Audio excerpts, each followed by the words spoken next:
solemnly swear that I will faithfully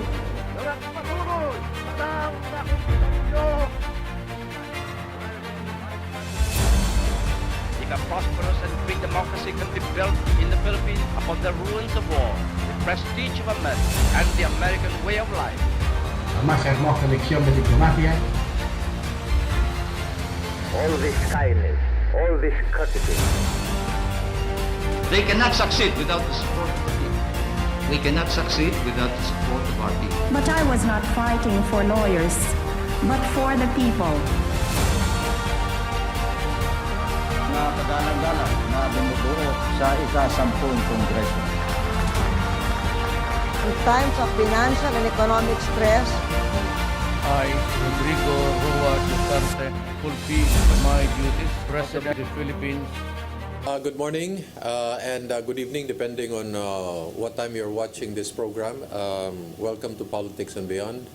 I am Eric Espina, and we're going to be discussing a topic which is highly sensitive. So, in one sense, parental guidance is required because this has everything to do with self-harm, and in consideration to also the realities today, which is COVID. And COVID plus suicide, is there any relation? So we're very fortunate to have a familiar face. People have heard him on DYHP through his radio program. We have none other than Dr. Rene Obra. Yes, Eric, good morning. Yes. And our televiewers, in our talk show, Politics and Beyond. I will try my best, or we will try our best to give information relevant to COVID and suicide. Suicide. Or is there any relationship, causal effect to one problem as vis-a-vis self-harm? So my first question to you, Doctor, is this. I've had you previously in other programs discussing about the general topic of suicide. I'm sure you have the figures in terms of pre-pandemic, no? What was this rate of suicide pre-pandemic? Safely, I would like to say that it's increasing. It's increasing. Although I don't have really the figures. But talking about pre-pandemic, what was it before? Pre-pandemic, yeah, it happened the same as the previous years.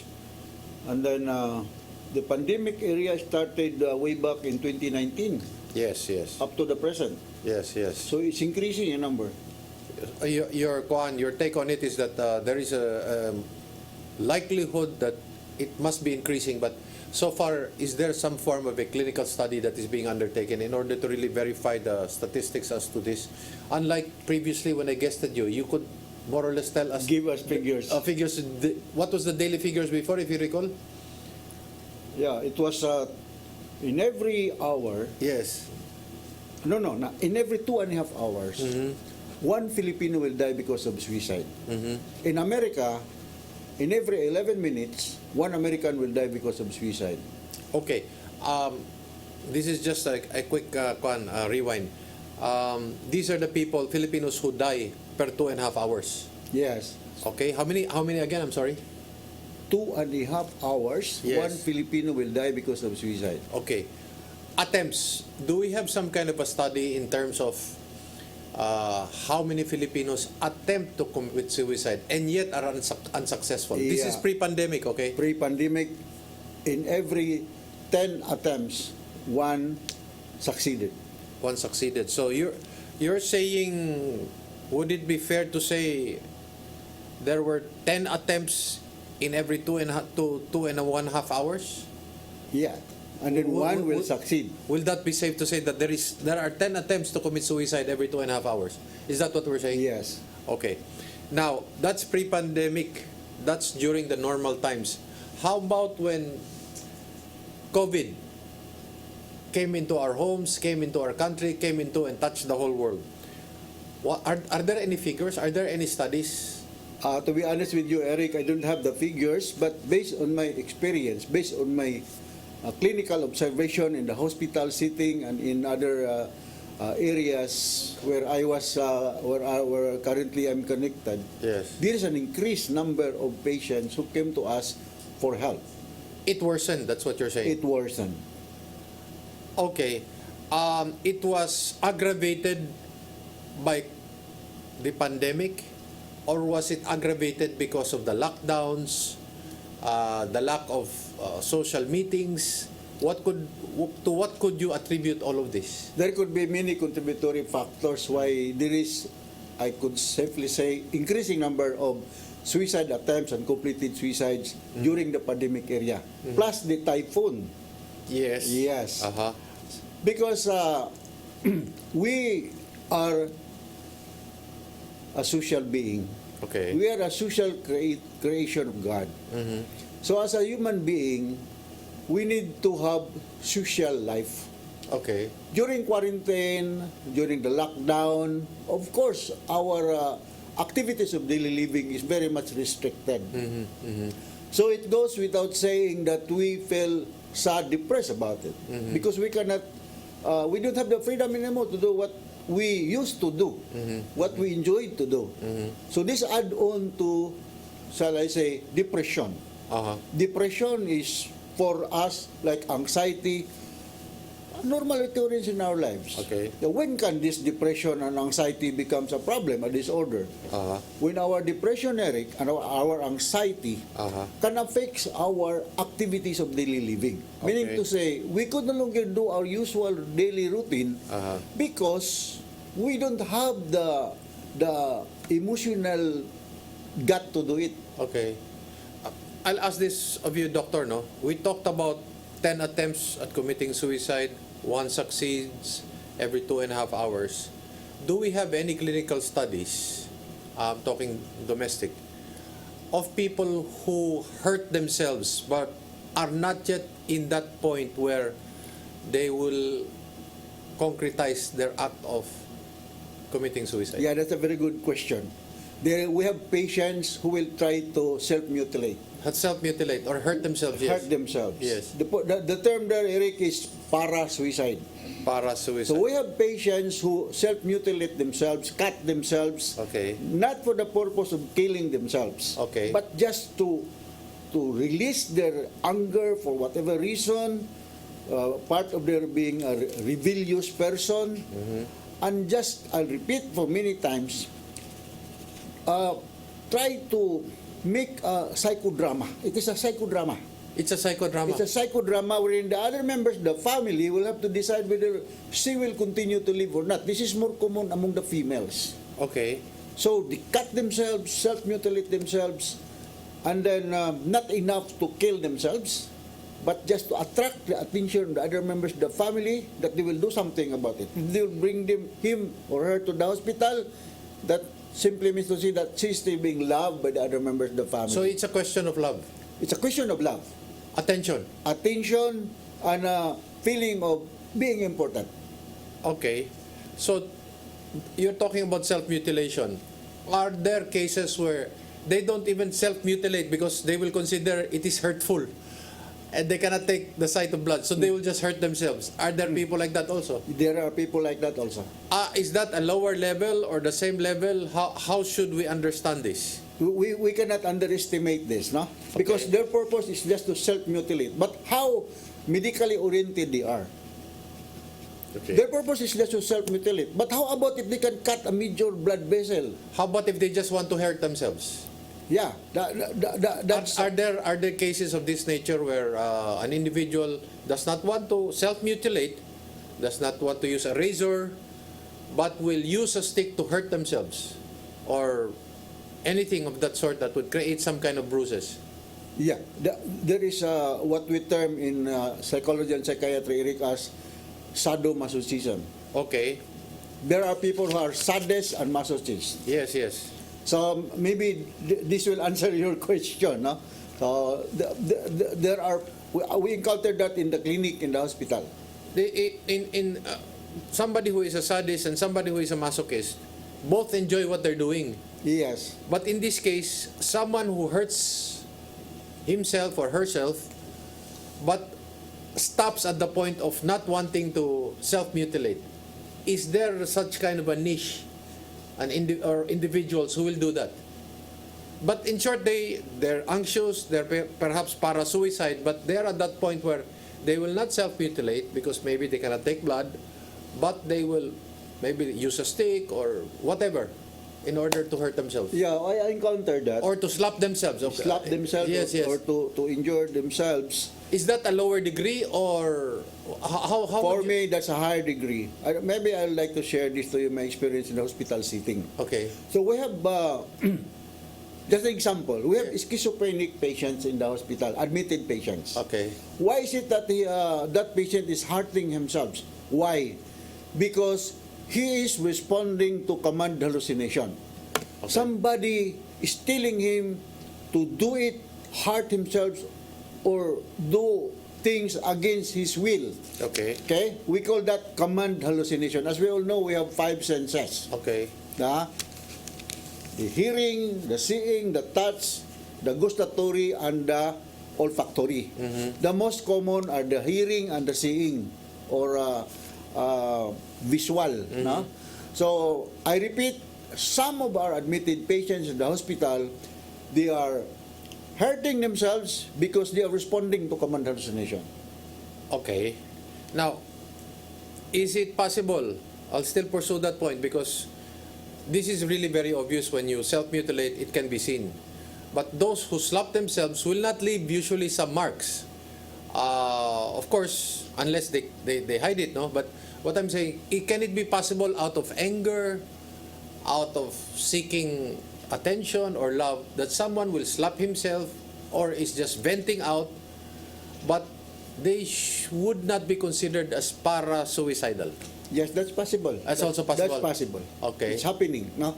And there are people who will try to hide their intention to kill themselves. Okay. Example to this are those people who are under medication. Those people who are suffering from any medical problem. Okay. How will they do it? Okay, their compliance to medication. They will make it appear that they comply their medications are ordered by their attending doctor. But in reality, they are not compliant to the medication for the purpose that it will gradually, not obvious to the other members of the family, cause the deterioration of his present medical condition. Example, a diabetic patient who will voluntarily not to comply to take his anti-diabetic medications because he wanted to fast track his death. Okay. Okay? Hypertensive patient, I will not comply. So in short, they are suicidal already? They are suicidal already. Okay. A patient with a liver problem, a patient with a cirrhotic liver, already jaundice, already with ascites, advised by the doctor to stop drinking alcoholic drinks and to comply taking of the medications. But he will do otherwise. Okay. How about a public official, a very high public official who stopped taking, who stopped his dialysis treatment? Yeah, that's it. Oh, that's can one. that be considered That also can be considered. suicidal, or is that a conscious effort of just complete resignation? Yes. Initially, people will say, "Oh, I'm tired." Yes. Then it will deteriorate. I will no longer get out from the house. Yes. Then it will deteriorate. I will no longer get up from the bed. Okay. Becomes bedridden for so long. Okay. Then, so Doc, is that considered suicidal if you stop yourself from getting your medication, from getting your dialysis? In short, you are resigned. Is this suicidal or is it just resignation? Both. Resignation, and eventually will reach the point of surrender. Okay. Okay? I think I've discussed this to you, the stages of a person who is suffering from a terminal disease. Okay. Okay?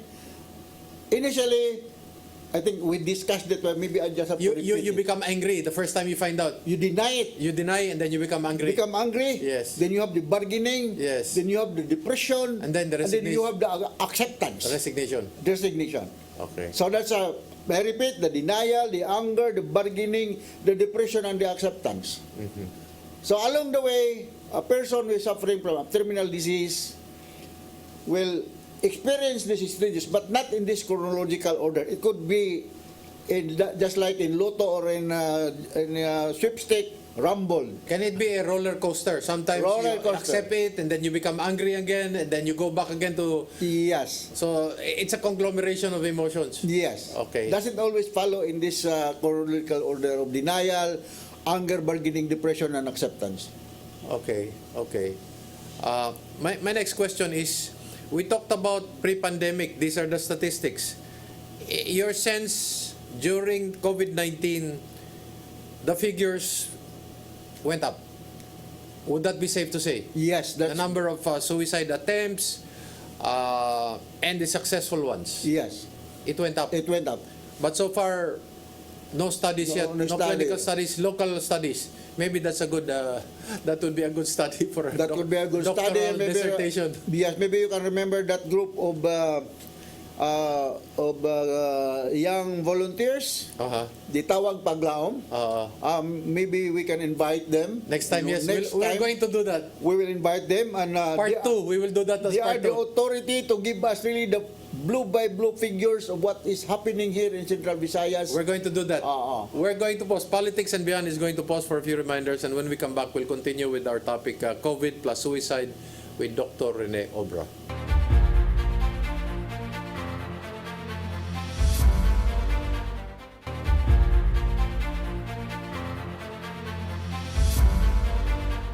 Politics and Beyond is back. I'm still Eric Espina, and we're talking to Dr. Rene Obra. Our topic is COVID plus suicide. Very sensitive topic. If you have children around, please be properly guided. So, Doctor, previously, before we stop or pause for a reminder, I have a commitment. We'll have part 2 with your group of people. The Tawag Paglaom. The Tawag Paglaom. That is already definite. But my question now is this. The profile or the demographics of those who committed suicide during the pre-pandemic and now during COVID, are there more, or are they getting younger? Is the statistics higher in terms of younger individuals committing suicide, and the older individuals, the senior citizens? Is there also an increase? Yeah, I could simply say that there is an increase. No? In both? In both. The very young and the very old? The extremes, the very young and the very old. Okay. In fact, Eric, the number one reason or the cause of death among the teenagers, 13 to 19 years old, is motor vehicular accident. Okay. The next is suicide. Okay. But the question is, are these motor vehicular accident purely accidents? Okay. Now you cannot tell. If I am suicidal, say for example, I'm driving a motorbike, yes, then I will deliberately direct my motor in one of the cliff in Karkar or in Trans Central. That will be blattered in the police report as motor vehicular accident. Yes, yes. Nobody will know that guy was suicidal. What you're saying is it's possible that the individual, in order to gain more courage, was drinking and then drove his car and then committed actually suicide, and it will come out like a vehicular accident. Yes. That's possible. Yes, that's possible. Okay. And then among the extremes, the geriatrics. Yes, yes. Because most of these geriatrics, they are suffering from medical problems as expected, part of the normal aging process. They are already taking maintenance medications. And depending upon, of course, the financial status of the geriatric. Of the family also. Of the family. Yes, yes. Now, initially, the members of the family will exhaust all possible means to comply with the medical need of the geriatric member of the family. And in my experience, Eric, time will come that all the resources are being exhausted, so some of them will give up, surrender. And the poor geriatric patient will obviously notice this, and he will say, "It's my time to go." Okay. Okay. So I've seen that many times. What is the youngest individual who, as far as your records are concerned, who committed suicide? As far as I can remember, 7 or 9. 7 years old? Yes. 7. And would you remember how this was committed? Or These were elementary students, no? As far one of my example is that guy of the student in Daan Bantayan, Yes. the three of them, they hung themselves because they were not promoted to the next higher grade. They all decided. It was a group mass suicide. It was a mass suicide. Okay, that can happen. That's what you're saying. That can happen. Okay. No? And this And voluntary. involuntary. Okay. And then not only that, the other members of the group also attempted, but because the people, the parents and the teachers were alarmed already about this possible thing that might happen, Okay. so they were not able to succeed to do it, no? Do suicidal individuals, their end in objective is to end their lives, no? To end the pain in their lives because it's more painful than to live. So, my next question is, do they even choose how to die? Because is it possible that somebody will choose a lesser painful way of dying or a less fearful way of dying? Yeah, that's a very good question. That's the reason why the number one site of suicide in Cebu and in California, USA, is by jumping from a bridge. Okay. Wherein there's a water underneath, and that will serve as a padding maybe. Okay. Not to fast track their, it's not Yes. too painful, no? Okay. Rather than to jump in one of the high mountains, cliff or whatever, no? Uh-huh. So if there is water underneath, that might be the reason why the most suicide site in the Philippines is Mactan Bridge. Okay. And the most common site in America is Golden Gate Bridge. Golden Gate, because of the river? Because of the water underneath. Okay. No? So it maybe it's not too painful. That's the, and then in California, because I was there, they put some deterrent. Yes. Okay, so that it will more or less minimize the people who will climb. Attempt but it, that's yes. the same. They will climb and then they really Look for a way. decided to look for a way. So next to jumping into bridges, what would be the next form? Is an overdose. Overdose Overdose of- insecticide? Whatever available in their household. Kill them, whether drugs or whatever. Drugs. We have patients who overdose deliberately with INH, anti-TB medication. Why? Why isn't INH available in their household? Because one member of the family is suffering from pulmonary tuberculosis. Okay. And then they overdose with paracetamol. You can die with overdose with paracetamol? Not quite very high, but Oh, you'll just hit your kidneys. Huh? There was an overdose of chlorpromazine. Okay. You know what's chlorpromazine? Chlorpromazine is one of the major tranquilizer. It's a psychotropic medication. Okay. We give that to our patients, one tablet, 100 milligrams a day. That particular patient took chlorpromazine, 30 tablets. Okay. And she slept for almost 3 days, 4 days. Okay. And luckily for that person, he survived. Okay. But that was suicidal. Is the number of individuals who decide to cut their wrist and shoot themselves lower, much lower? Or it's also It's considered high risk. it's also high risk? It's considered high risk. But the number of individuals who attempted to cut their wrist, of course, cutting one's wrist would be higher in terms of the number, vis-a-vis somebody who will shoot themselves because of the availability of the gun also, no? Yes. Maybe I could share this, that the incidence of those who attempted to commit suicide is 4 or 3 times more to the females than to the male. Ah, okay. Attempted, Okay. But the completed suicide, meaning the person really died because of the suicide, Yes. is 3 to 4 times higher than male compared to the female because of the method. Because male will use really lethal way, Wait, okay. like use of the gun. What is the gender differences between the one who commits suicide for a male? What motivates a male? I'm talking first about a male. Later on, we'll go to LGBT. Male vis-a-vis a woman. What prompts a woman to commit suicide? What prompts a man to commit suicide? Okay, more on relational problem. Always relational. Relational problem, followed by stress, depression, financial. But number one is relational. If it's a man, could it be also because of pride, honor, loss of a job, loss of face, like in other countries? Yes. And men are not quite more vocal compared to women. So they take it in. Take it in. Okay. And then express their anger, whatever disappointments in life, by committing that act. My next question, as I promised a while ago, LGBT. Is there an increase also of suicide as far as LGBT is concerned? Now, I don't know about the domestic studies, but there are supposed to be clinical studies that says the increase in suicides abroad, there is a marked significance of increase among the LGBT community. Yeah, that I believe so. Although just the same as the other We don't have sexual studies here. we don't nothing have the a Philippines. study, we don't Yes. have the figure. But for the benefit of our televiewers, may I just again say that there are, as far as I know, as a psychiatrist, there are several sexual orientations. I'll just to Yes. share this. Yes. Number one is heterosexual. The second is homosexuals. Okay. The third is bisexuals. Okay. And we have this LGBTQ, Okay. or the transgender. Okay. Okay?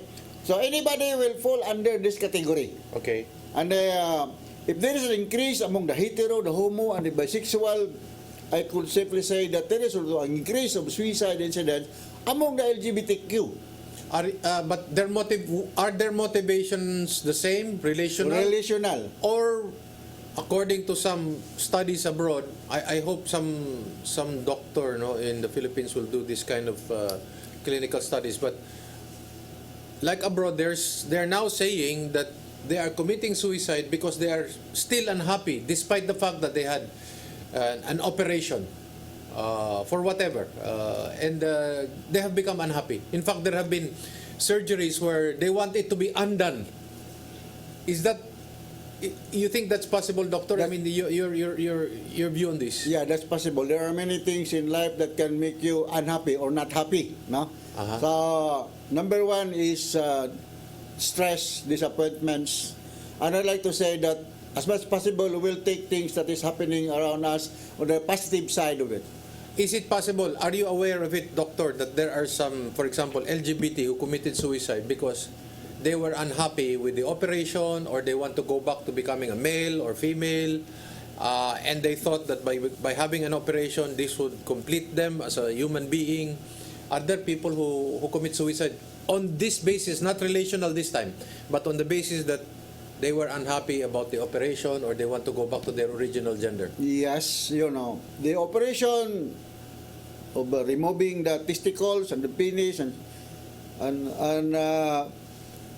replace it with a structure that will more or less look like a vagina is completed or done correctly. Yes. But the question is he or she is capable of reproduction? Of course not. Uh-huh. Because it's the only external genitalia. Yes. No, the uterus, the fallopian tube, and the ovaries is not there. But in terms of the emotions, have you seen in the Philippines perhaps that there are more suicides for LGBT? This time not on relational, but because they are unhappy with their person, their being. Yes, I could say yes. They could be unhappy because maybe it reached to the point that they wanted to go back to their previous sexual orientation, but it's no longer possible. They are not satisfied with who they are. They thought they would be somebody else, much more satisfied, but this time they still are unhappy. That's what we're saying. Yes. Okay. You mentioned about bridges a while ago. I'm sorry, but I'll really ask this. Which bridge is often... I'm really sorry, but I'm trying to slice this up clinically. Yeah. Is there a difference between one bridge and the other? That's why they choose this one over the other. The most common is the first bridge. The first so bridge. I was somewhat joking, like saying, they are constructing the Cordoba HRP link. That will be my next question, but just answer, which one do they prefer? The first bridge. Why? Because it lands straight to the water. Yes.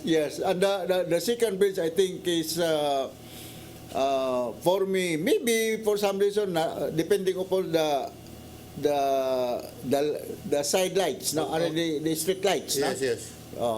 So far, More in the first More bridge in the first than in bridge. the second bridge. Yes. That would be another interesting study, another clinical study, no, in order to find out, no, because maybe we can design our bridges in a different way.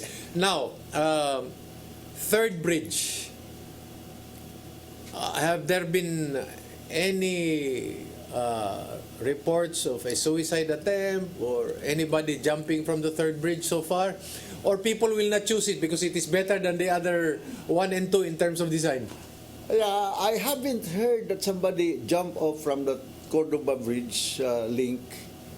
Maybe because there is a tool in going in there, and Okay. maybe your car, There's a guard? with the CCTV, you know, Okay. the monitoring camera, and then nobody is allowed to walk. So far, nobody? So far, nobody. Okay. What was the youngest that you know who jumped from the first bridge or the second bridge so far? So far, I can exactly remember, but I think Best guess. That as far as memories serves. as far as I can know, when I was still the chief of the Center for Behavioral Science, I think there was a 17-year-old guy. Okay. Okay, Politics and Beyond, we'll pause for a few reminders, and when we come back, we'll still proceed with talking about is suicide circumstantial? Is it based on a chemical imbalance? Is it genetic? When we return.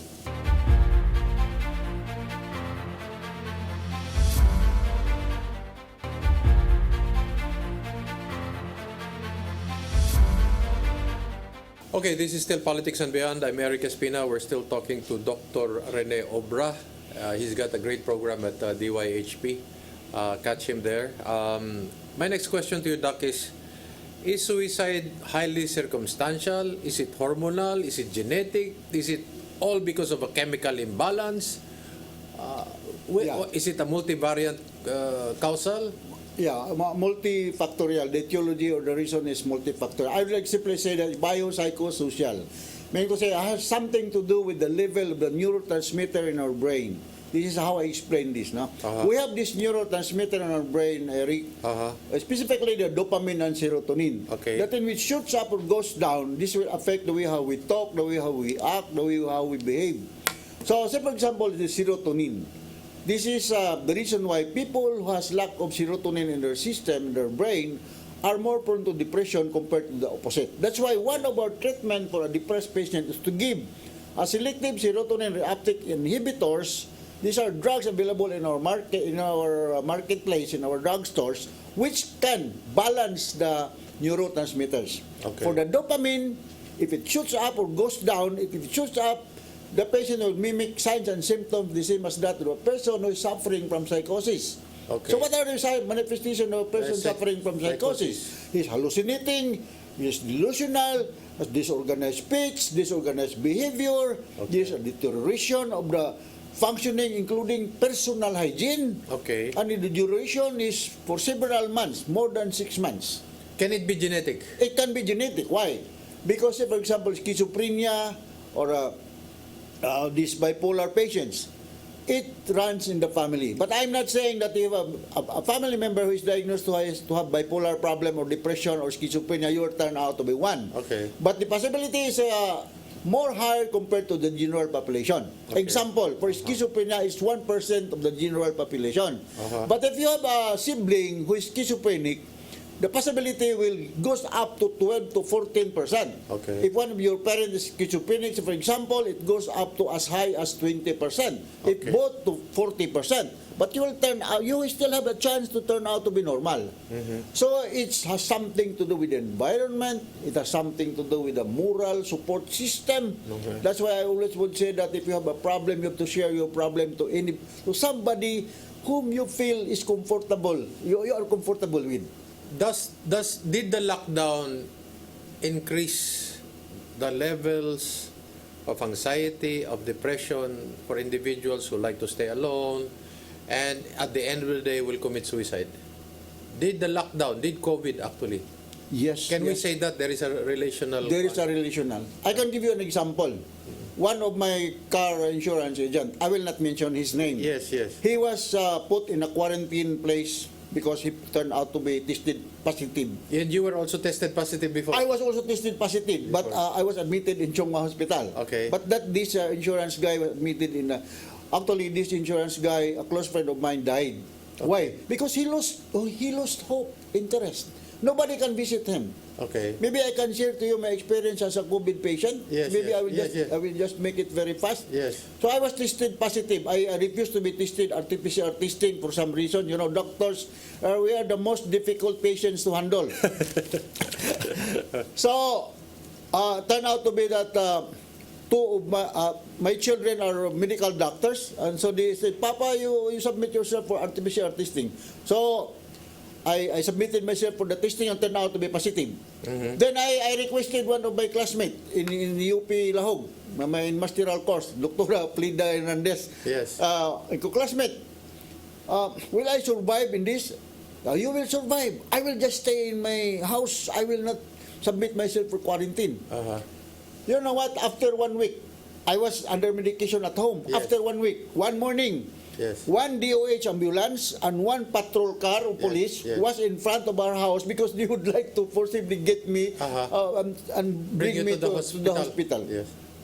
That was a very traumatic experience on my part. So I stayed in Chongma Hospital for 2 weeks. Uh-huh. I was not really very serious, unlike the others who were intubated, you know. So every time I'll share this problem, I turn out to be emotional, Eric. Why?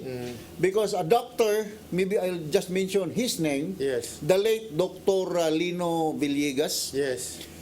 give me his medications Okay. through his daughter, who is a close friend of my daughter also, Yes. in the College of Medicine in CIM. Okay. No, because his medicines were jacked up. They used another medicines because his condition was more severe. Okay. So I took his remdesivir medication, given to me for free. Then This is what helped you. this helped me, and I survived. That's why I'm talking to you now. Yes. Without the medications given by the late Dr. Lino Espina, I might not be around by this time. Okay. But sad to say, and thank you for the Villegas family, sad to say that Dr. Lino Villegas did not make it. Okay. He died because of COVID. That's because we doctors, How old was Dr. Villegas? he was a little more than 60 And did the remdesivir help him? He was taking it? initially. But But his medicines were changed for some reasons based on his infectious specialist attending doctor. okay. So the remaining number of remdesivir given to you. given to me. And you are the one who survived. I survived. Oh, okay. We will not ask the name of his attending physician. Anyway, I was talking about our children. No, we are basically social beings. That's very crucial, no, for our mental sanity, and it's part of also our children learning to interact with a mini society of their own in order for them to prepare them for their maturing and older age. Now, question: did the lockdown was it a negative experience as far as children who already was feeling anxiety, maybe some at the verge of depression? Did the lockdowns push them or push the numbers of young students to commit suicide? I'd simply say yes, because I repeat, Contributory, that's what we're saying. Contributory. Contributory, yes. Okay. How we call that in legal term, mitigating factor. Okay. Okay. Why? Because we are social beings. Okay. We want to interact face to face as much as possible. So, having the classes in virtual, having all meetings in virtual, is not the same as having the meetings in face to face.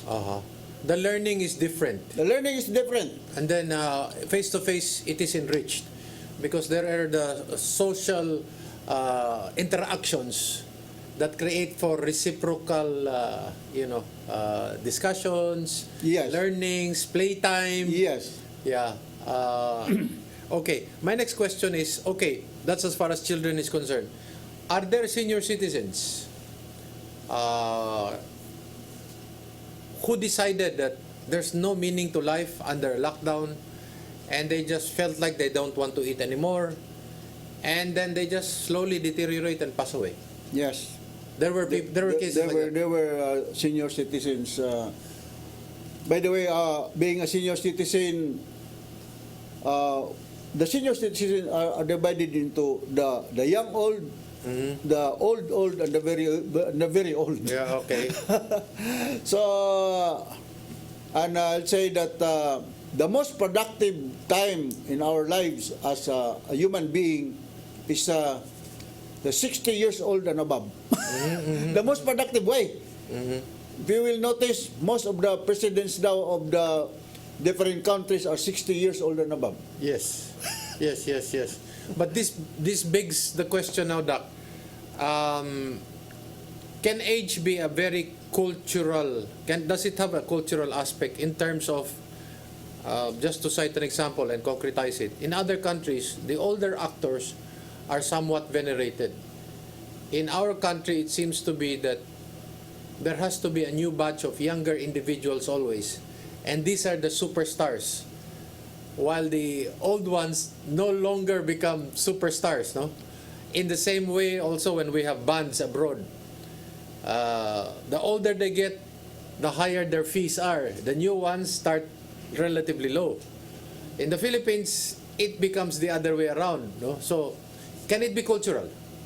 Yes, it will be cultural because How we appreciate age. Yes, because as we grow older, our fans or I'm talking about those bands or singers Yes, or the yeah, actresses, or, actors.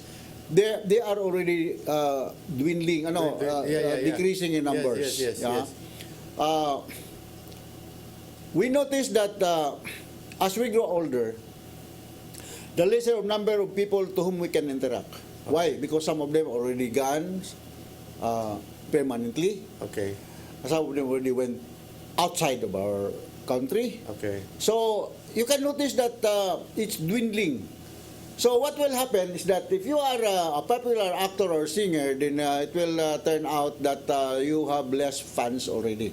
So that's why the millennials or the younger generation would appreciate also somebody performing at their age level. Are you aware of husband and wives committing suicide simultaneously? So far, I know a couple who died on the same day. But committing suicide? We cannot say that it was a suicide, but it's quite suspicious because they died on the same day. At the same day? The same day. Okay.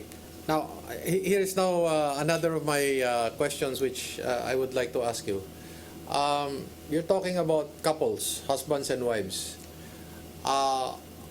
Did the number of children increase during COVID? That's one. Number two, did COVID or did the lockdown strengthen the marriage, or did it create more tension within the family between husband and wife? Your at least your professional view on this. If you are locked down, you're staying most of the time. Did the population further increase in terms of ratio? Yeah, increase. It increased. Why? You have nothing to do but to make children. Okay. Did the family fights increase between husband and wife? Because yes. Why? Because you have more time to argue. To talk about the positive side of life. You know? Maybe I share this to you that every day around 1,600 Filipinos will die. And then they asked me, Dr. Obra, how come that we are still so many? We are 130 million now. Yes. Why? Because of the baby boom. Okay. Baby boom. 7,000 plus births per day. Okay. So you're talking about the percentages. That's the relation because of the increase of the population, the number of deaths also increased. Of course, it goes. It goes directly proportional, right? So that's why the things that happen during the COVID or pandemic time, they are both positive and negative. Okay. They will say it's nice because we have more bonding at home, but it's not so nice because there are more quarrels at home also. So we're talking about couples, we're talking about children. So there was a baby boom. That's what you're saying. There's a baby boom. How about the number of separations? Did anybody consult with you and say, I'm tired of my wife, I always see her every day. Some couples prefer to be away from each other rather than always together in the house. Yesterday, I had an annulment case in one of the branch family court in Lapu-Lapu City. Okay. I've noticed that my number of cases for annulment of marriage due to psychological incapacity is decreasing Okay. during the pandemic. So it went down. It went down. So Why? it was good therefore. It was good therefore. Why? Because the husband who used to be philandering, who used to be a womanizer, Wow. don't no longer have time to go out to the bar, to wherever. Because that of the- person could be positive of COVID. Yes, because of the pandemic. That's the positive side that happened during the pandemic, no? Less womanizing. Therefore, okay, we're now looking, this is a very interesting discussion. Did HIV go down because of COVID? It went down. It went down. Because your sex partner is only your wife. Okay. Okay, now, again, there in Metro Manila, this came out recently. I don't know if my figures is correct and if my memory serves. 20 plus to 23 a day of domestic abuse in terms of rape within the family went up. Is that possible? That's possible because you have no other. Some members of the family don't have any other outlet for their sexual drive. No? So it becomes sometimes, according to reports, their children becomes their victims. Yes. Are Or there- members of the family, other members of the family. Because of proximity, because they sleep together, because... Yes. That's why I always would advise families. Those belong to the low-income group. No, Okay. Sorry to say this, but even though how small your house is, please see to it that you can provide a privacy to your already member of the family who had her menarche already, or who is already a lady. Okay. Please give a place for privacy, because if you will be sleeping side by side, there are 10 of you sleeping side by side in one big room, could be possible that incest might happen.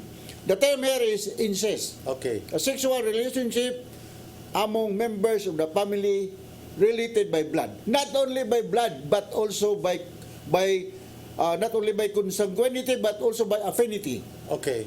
For example, stepfather, stepdaughter, that's still incest. Okay. You're talking about a curtain, at least a curtain. At the very least, a curtain. Yes.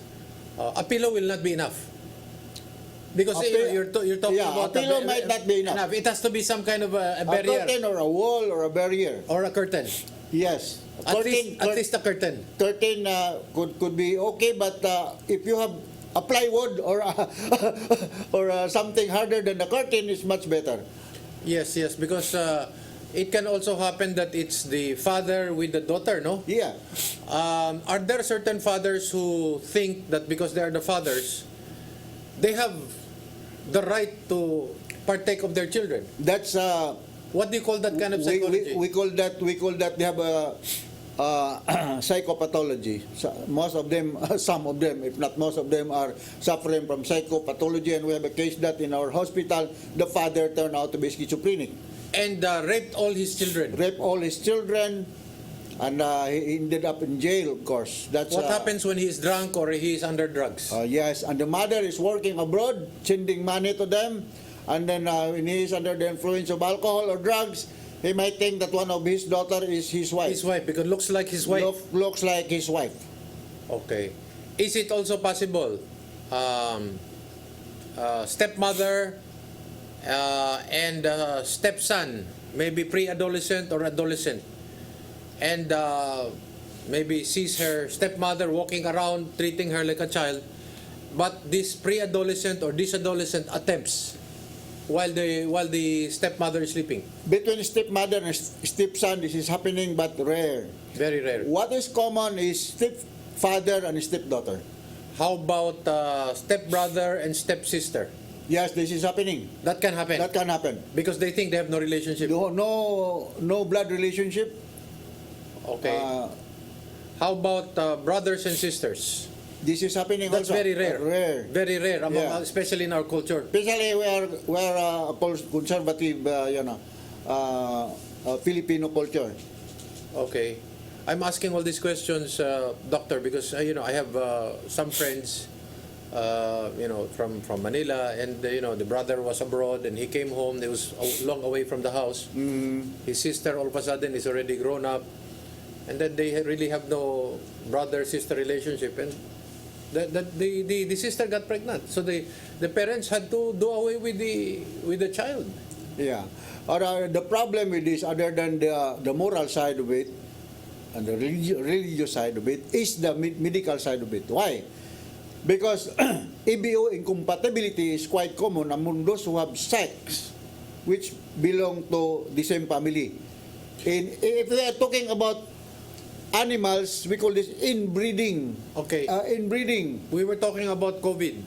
Did incest proportionally with the increasing population also go up because of COVID? The incestuous relations or incestuous sexual relations? My strong presumption is yes. It also went up. Strong presumption. My strong presumption. Okay. Where do you see the future of with COVID now slowly waning? Do you see the numbers going down, or this will still continue to rise because our population is proportionally rising as well? Yeah, we are gradually now have enjoyed social life, although still has some restrictions. So we are no longer wearing the face mask and the face shield. We used to, have it the previous show. Yeah. So that's why I'd like to encourage everyone. For those who haven't submitted yet for vaccination and booster vaccination, to please submit. So far, there are only 73 million plus Filipinos who are vaccinated. And we have a total of 113 million. It's good if you are working in the mountain. Nobody, Mr. COVID will not find you there. But how about if you are working in the urban area like Metro Cebu, Metro Manila? As your final words, Doctor, for children and for older citizens, what would be your advice to the family to make them healthy mentally and to keep them encouraged to live? For young children who are probably depressed, or for the older generation who think that they might not be suicidal, but they find there is no meaning to their lives because they're already at that point of their ages. Yeah, always find a way that you will enjoy what you are doing. For children, always ask advices from your parents and teachers. For senior citizens, always find a way that your life will become more productive, happy, and less miserable. Find a way that you are still altruistic. What do I mean? You are still a good grandparent. You are still a good member, old member of the family. Don't think that you are already a scrap iron or useless. Or useless. You still have a role to play in this life. Okay. So with that, we'd like to thank Dr. Rene Obra. Your program, Doctor, is It's every day. 1 to 2, 1 to 1:30, depending upon the time. Okay. DYHP 612 in your AM radio. I am partnering a lady lawyer by the name of Attorney Eileen Bathan. By the way, Attorney Eileen Bathan is now the Undersecretary of the Department of Tourism. Okay, yes, that's correct. That's correct. So you're now all alone. No, she still manages to I was somewhat joking that she might need a bodyguard going to the Malacanang. I will volunteer myself. Okay, so that's 612 AM radio. AM radio DYHP 1 to 1:30, and then it also follows if you have any inquiries, you can always write Dr. Rene Obra, and then maybe he can discuss it on the air and accept your request, and at least Dr. Rene Obra will be able to save a life.